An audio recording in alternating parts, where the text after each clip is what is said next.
rôle ils sont dans leur rôle mais dafa am sama benn xarit bi ma message léegi ne ma sa vis-à-vis bi il est contradictoire mais yërëm ko quoi ma ne ko non du ma ko yërëm parce que on parle au Sénégalais et li mu wax il faut ñu revenir kii Sayer dafa wax sànq ne moi je ressemble à mon leader honorable député sincèrement bi ngay wax léegi fuggu Azura rek laa gis ci sa fuggu boobu donc moi je suis entièrement d'accord nduru sama leader parce que jàpp naa ni ku jara nduróol la mais Sayer li nga wax sànq dama jàpp ni man mauvaise foi bi nga wax jëmale ko ci man dama jàpp ni yow délibérément nekkul mauvaise foi mais délibérément ngay omettre certaines choses da nga wax mot clé gis nga li ëpp solo soxna Fatima ñun li ñu gëm et li ñu considéré et je l'ai dit sur 3 plateaux de télé ce mois-ci et je le répète ñun on considère que Ousmane Sonko nekkul un mot clé ñun on considère qu'il est le plus limité premier ministre bu Sénégal musa am te loolu boo bëggee léegi ñu décortiquer ko lu yomb c'est très simple parce que moo ci am lu premier ministre musul am ba pare def ci ay résultats yu gën a catastrophique yu premier ministre musul def moom moo ci am premier ministre boo xam ni yaa joxoñ président ñu fal ko le 24 mars 2024 moom moo ci am sénégalais jox la 130 députés yaa jiite liste bi les députés sont robotiques ils sont tous des députés de Ousmane les 130 moom moo ci am ñu contester le ministre de la justice ñu yóbbu fa Yacine Fall ñu contester ministre de l'intérieur ñu jox ko son avocat ki nga xam ne mooy Maître Bamba Cissé en 2023 le budget de la primature c'était 25 milliards aujourd'hui le budget de la primature c'est 30 milliards ndax ay loi de répartition yi ñu ko defal malgré lii may wax yëpp ak privilège Ousmane Té yëpp ak li ma am ci conseil yëpp aujourd'hui les Sénégalais sont extrêmement fatigués lu aj ngooñ defuñu ko fi après tu prends note nga wax ma lenn lu aj ngooñ lu gouvernement Ousmane Sonko def ci Sénégal les Sénégalais sont très fatigués les enseignants aujourd'hui sont à une septième plan d'action bu feet yi jeexee bu ñu duggee 8e plan d'action mooy on tend vers une année blanche ànd gësëm ñi nga xam ni ñooy syndicat wu santé bi ñi ngi ci 8e plan d'action dara doxu fa les transporteurs musul am une semaine de grève ñi ngi jëm ziar général nañ ñu ci jàppale Yankhoba Diémé ak Ousmane nañ ñu ci jàppale toog waxtaan ak ñoom bala ñoo jëm ziar général dimanche maanaam secteur boo jël bi may ñëw débat souvent bu may ñëw débat ak yéen damay naan xaaral ma essayé technique bu ñu doon def à l'UGB ma essayé man dem xool au moins am na sax benn secteur buy avancer ci nguuru ñi amul benn secteur boo mën a jàpp ci nguuru Bassirou Diomaye Faye ak Ousmane Sonko premier ministre du Sénégal loo xam ne da nga naan lii mi ngi avancer te loolu c'est de la responsabilité du gouvernement et c'est de la responsabilité du mot clé bi nga njëkk a wax lu tax on l'utilise comme un mot clé mooy sénégalais dañ ko defal lu ñu mësut a defal premier ministre ba pare il se retrouve être le premier ministre le plus limité loolu moo tax bu ñuy wax débat on ne parle pas de Diomaye parce que Diomaye il détermine la politique de la nation qui exécute la politique de la nation c'est pas Diomaye c'est le gouvernement et à la tête de ce gouvernement-là il y a Ousmane Sonko incompétence notoirement bi mu am moo njeexital ci li nga xam ne mooy dundu sénégalais yi parce que aujourd'hui s'il était incompétent mu teg un gouvernement compétent mu am compétence yu leer lii ñu dund ci santé kenn du ko dund li étudiants yi di dund ba Abdoulaye Badji dee ci kenn du ko dund li agriculteurs yi di dund ba def une campagne agricole catastrophique kenn du ko dund li nga xam ni transporteurs yi ñi ngi koy dund 7 jours de grève ki feebar tey dëkk Bambey nga xam ne amul passe bu mu jëlee amul 10 000 yu mu jëlee allo Dakar waroon di jël bus pour def rendez-vous perdre na ko j'ai lu récemment un commentaire kooku mu ne dafa waroon defi concours Dakar mu xëy grève bi moo tax mënul jël bis ba def concours finalement dafay xaar année prochaine kooku perdre loo ngeen ko temps bu baree sénégalais yi di perdre alal ju bari ba ci maire biy jaay mandarine nga koy romb au niveau de Pout wala au niveau de Thiès muy nekk ci fenêtre bis bi di jaay mandarine tey kooku activité am dafay taxaw ndax incompétence notoire ministère des transports et à la tête de ce gouvernement je rappelle il y a Ousmane Sonko c'est pour cette raison là qu'on considère qu'il est le mot clé parce que réew mi boo leen demander lépp ba jox la ko da ngay def ay résultats il a demandé tout am na lu Amadou Ba amul am na lu Idriss Seck amul am na lu Mama Dior Boy amul am na lu Hadjibou Soumaré amul am na lu Abdoul Mbaye amul am na lu Souleymane Ndéné Ndiaye amul Macky Sall am na lu mu amul am na lu kii Habib Thiam bi nekkoon premier Abdou Diouf amul am na lu Abdou Diouf amul ci Senghor lii yëpp Ousmane Sonko am na ko am 130 yoo xam ne loi boo fa dugal mu dem ba pare defoo benn résultat c'est pour cela qu'on le considère comme le premier ministre le plus limité de l'histoire politique du Sénégal moo tax ñu def ko mot clé beneen bi mooy da nga ñëw ci les médias def ci délibérément aussi peut-être yaa ko tey par respect du ma wax c'est une mauvaise foi, peut-être c'est de bonne foi mooy nga confondre liberté d'expression bi ñuy wax ak le fonctionnement parce que boo jàkkaarloo ak journaliste ñii ngay jéem a teg xel nii ñi comprendre nañ parce que bu fekkee da nga ne ñoom seen dundin patron de presse et cetera loolu c'est le fonctionnement maison de presse on est tout à fait d'accord mais aujourd'hui on parle de la liberté de la presse on parle d'une loi bu ngeen indi assemblée nationale dugal ci loo xam ni jàpp conseil constitutionnel daf ko dindi daf ko ne lii tëkkuwul ak constitution ma ne la li tax mooy poser une question sur la compétence des 130 députés xam nga pourquoi mooy jàpp naa ne 130 députés yi mënuñu romb di leen romb ak ay loi muy dem conseil constitutionnel di ko rejeter tout le temps mais ñoom xanaa ñoom amuñu xam-xam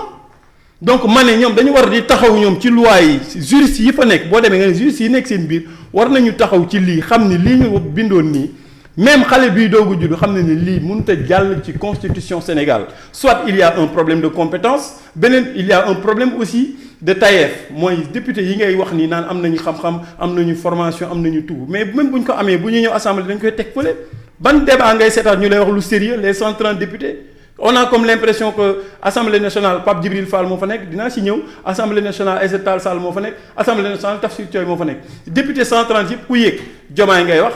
Sonko am na ci député boo xam ni Ousmane Sonko dafa am coow ak Abdourahmane Diouf mais on amène une loi tu tournes vers Abdourahmane Diouf pour parler de leur problème est-ce que loolu moo leen indi assemblée nationale moo tax ma ne il y a un problème de compétence soit ils n'ont pas une bonne formation pour nekk foofu mais député boo xam da ngay ñëw di ñu wax problème mu Diomaye ak Sonko problème mu Diomaye ak Sonko lan lay ut assemblée nationale. un député qui manque de respect. un député boo xam ne délibérément chaque jeudi nga toog. président diw est-ce que loolu moo tax ñu yóbbu leen assemblée nationale et pourtant rupture bi ngay wax noonu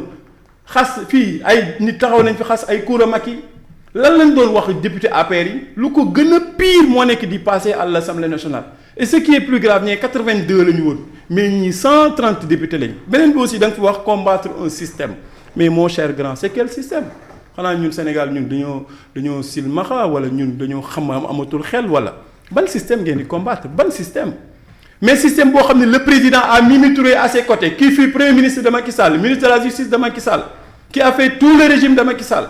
en 93 la nekkoon directeur de campagne de Dansokho ou bien Abdoulaye Bathily j'oublie le nom Mimi Touré au cœur de ce système moom le président jël def ko ci wetam le premier ministre a pris Aïda Mbodj qui a fait tous les systèmes tout le système politique du Sénégal mais vous combattez quel système politique la Pastef di combattre mais amul c'est-à-dire en réalité vous êtes au cœur même du système vous êtes même pire que ce système là parce que li ngeen def yéen ci seen nguur mais ñii def nañ ko mën nañ dem rek sur la dette en 2 ans lépp ngeen lu ëpp li nga xam ne en 12 ans Macky Sall lay defuñu ko et bi ngeen nekkee dans l'opposition vous avez tout dit vous avez rejeté le FMI la Banque mondiale ñëpp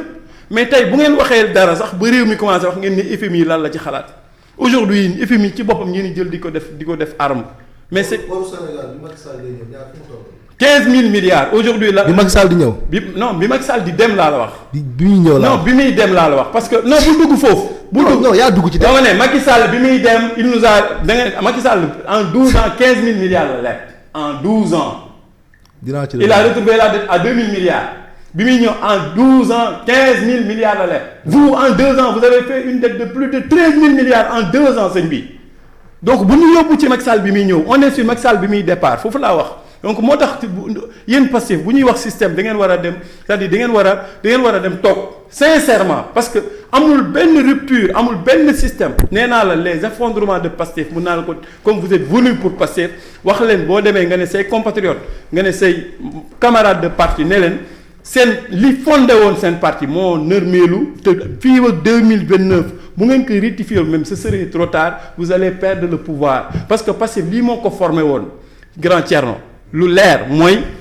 d'abord la patrie avant le parti on ne l'a pas vu aujourd'hui si on nomme quelqu'un vous ne recherchez pas s'il a des compétences s'il a un bon parcours s'il a un bon CV mës na liggéey xam nga lan la ñuy rechercher ndax Thierno mi mës na wax lu naqari Ousmane Sonko ndax Thierno mi bokk na ci projet bi dem ngeen sax bay théoriser un parti état donc vous avez quitté la patrie avant le parti pour nous amener un parti état ba borom xam-xam borom un doyen Alioune Tine yàlla na ko suñu borom gën a dëgëral wax leen ni il faut éviter un état pastéfien loolu mooy le premier fondement bi téewoon parce que bi ngeen doon naxee Sénégalais loolu tegee na nële beneen bi vous nous avez vendu un projet bu existé woon lu ngeen indi horizon 2050 horizon bi jeexagul ngeen indi plan de redressement économique il n'y a pas eu de projet loolu Sénégalais yi d'accord nañ ci beneen bi mooy une rupture mais une rupture pour lan une rupture ci doxalin bi yoon doon doxalee une rupture ci doxalin bi nga xam ne moom la ñuy doxalee nguur jàpp nga ni réew mu am rupture réew mu am yoon dinañ tudd problème Azer premier ministre dem